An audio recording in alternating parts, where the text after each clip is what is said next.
All right, people. We're going to try a voice over some B-roll footage, they call it.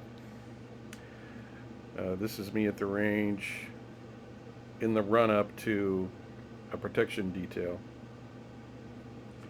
It's going to be protecting a dignitary public figure who's going to be giving a public address.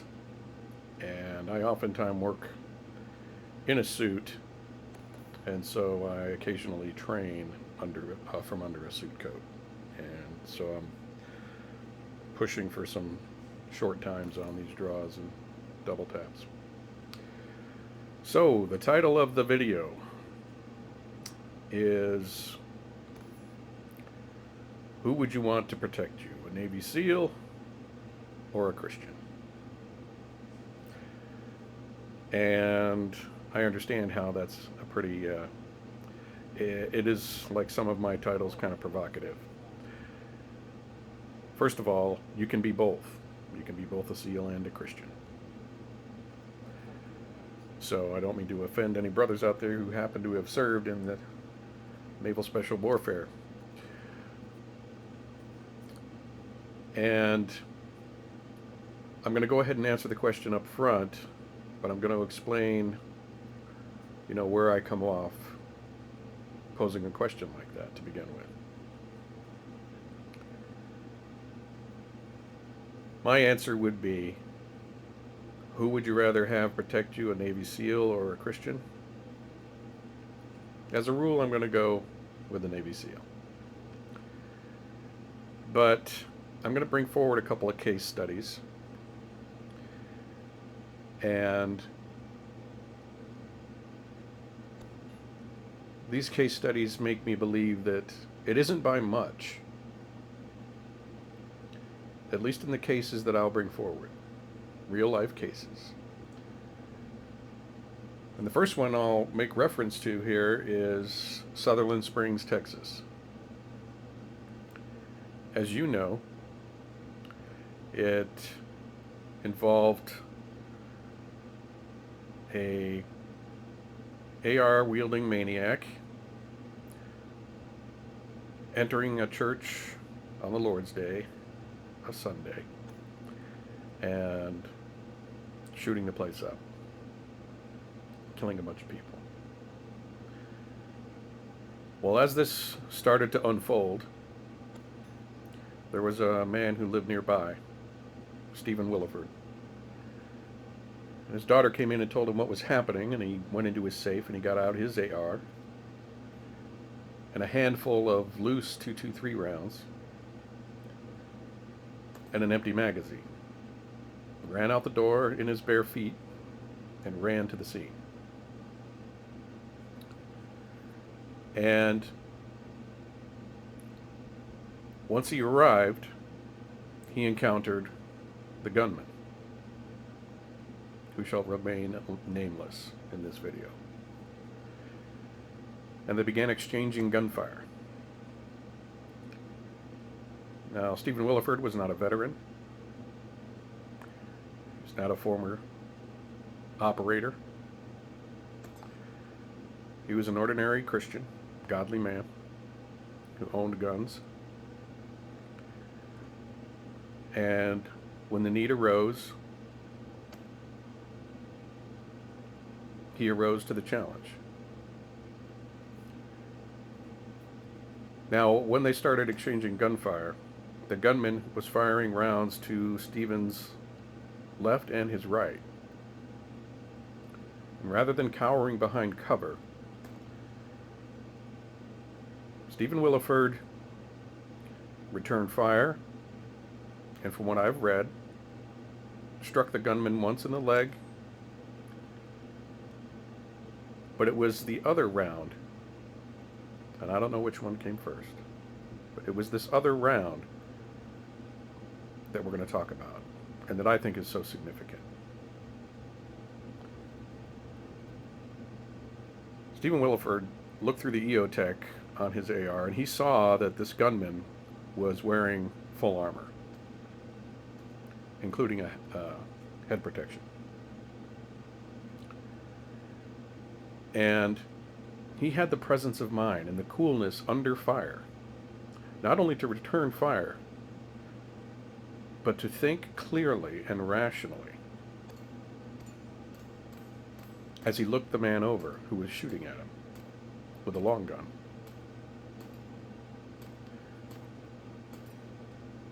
To decide to place a pinpoint shot on his handful of .223 rounds.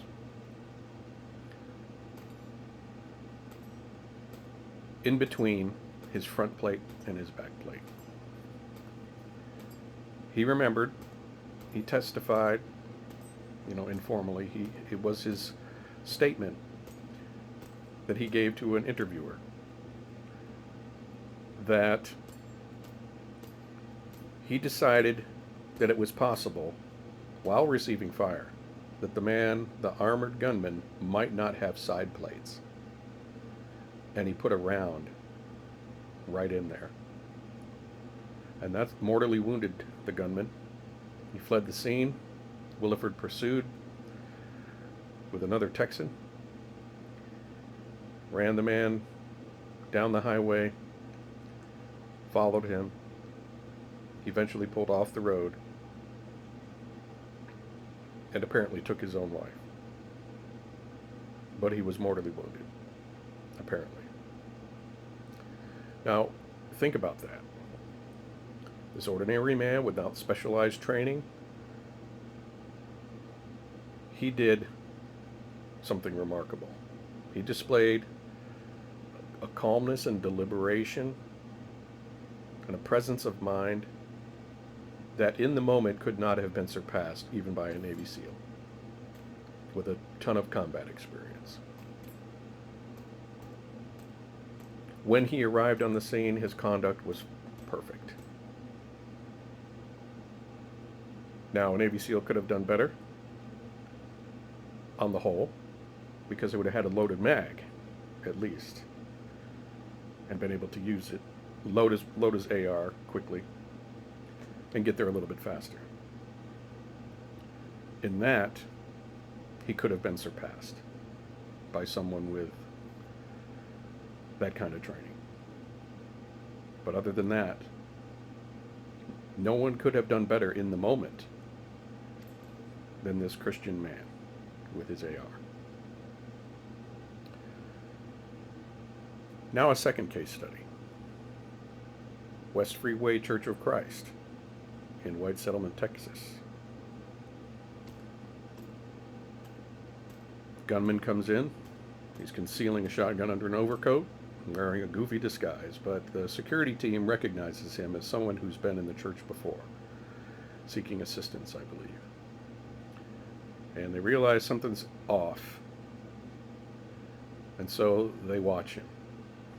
And he sits down in one of the pews, and at some point in the service, if you've seen the video, you know what I'm talking about. He stands up, produces the shotgun from his coat, shoots a church member, and then one of the volunteer security guys, who was just a member of the church. Regrettably, that volunteer was unable to get his pistol out of his concealment in the three-ish seconds, I believe, that it took for the gunman to turn the shotgun on him and end his life. But within the next second or two, 5 seconds from the beginning of the shooting, Jack Wilson, another member of the church security team, volunteer, draws his P229 from concealment, fires one round of .357 SIG through the gunman's ear at 15 yards. One round through his head. No one could have done better than Jack Wilson did in that moment, even a Navy SEAL. How could a Navy SEAL have done better on the whole? He probably would have been more in the moment prior to the beginning of the shooting.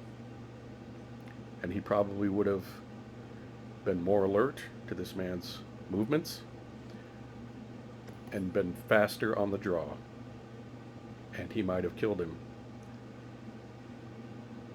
before he had a chance to kill anybody else. In that, a Navy SEAL would have done better than this Christian man who merely brought his pistol to church. And in the moment when the shooting started, he could not have been surpassed by anyone, not even a Navy SEAL. One round through the head at 15 yards from the draw. And he had a double action, single action pistol. So that first shot was double action. So think on this, audience. Think about that. Carry your gun with you everywhere you go. Practice and train. You never know when you're going to need it. You never know when someone else is going to need you.